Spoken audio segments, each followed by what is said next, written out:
Yes, sir. Dr. Pedro. I don't know where to begin. Alam niyo po, yung kita ang pinag-usapan dito, di ba? Yung mga farmers natin, no chance.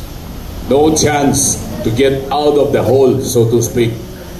Kasi ang liit, wala silang economics of scale. Ilan hectares lang yan, ano? Kung may inabutan sila ng seasonal drop, patay sila. Kikita lang sila kung mataas ang presyo.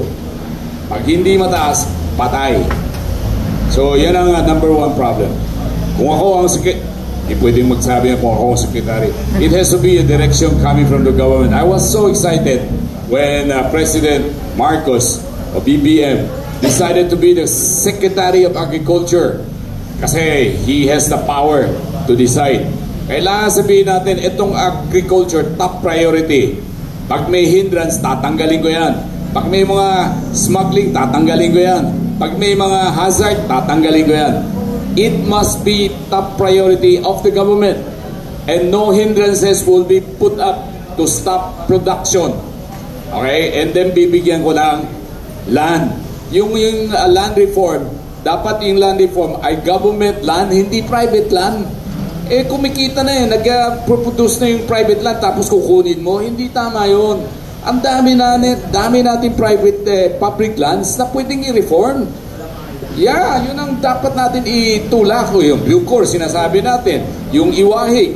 And there are so many other lands, okay? In Vietnam, you don't own the land. It's owned by the government. In China, you don't own a land. The government will give you 1,000 hectares. You just come in and invest. Land is free. Eh dito, babayaran pa natin eh. You imagine you want to own 100 hectares, kung magkano babayaran mo, ubos na eh. No farmers can afford that. So how can you compete with the likes of China, Vietnam, Indonesia? Impossible. Okay? So all of these problems will have to be addressed. Land is very crucial. And then you talk about the technology. May seeds. Ang mga seeds ngayon, pinag-aralan, ano? May fertilizer. Anong klaseng fertilizer? Bagay dito sa anong klaseng production, di ba? May kanya-kanyang fertilizer. Pinag-aralan yan eh.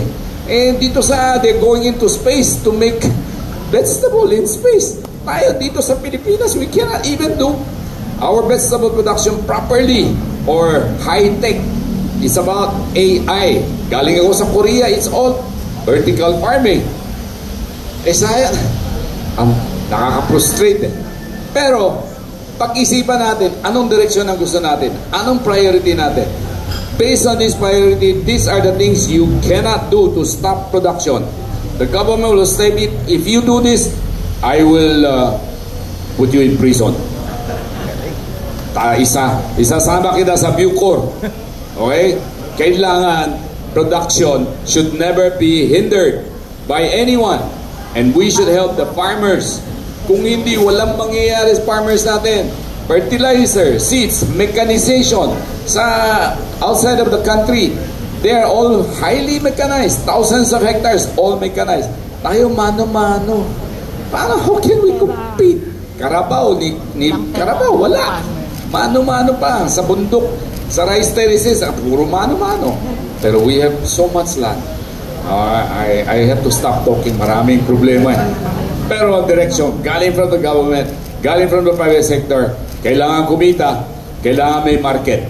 Thank you. Thank you.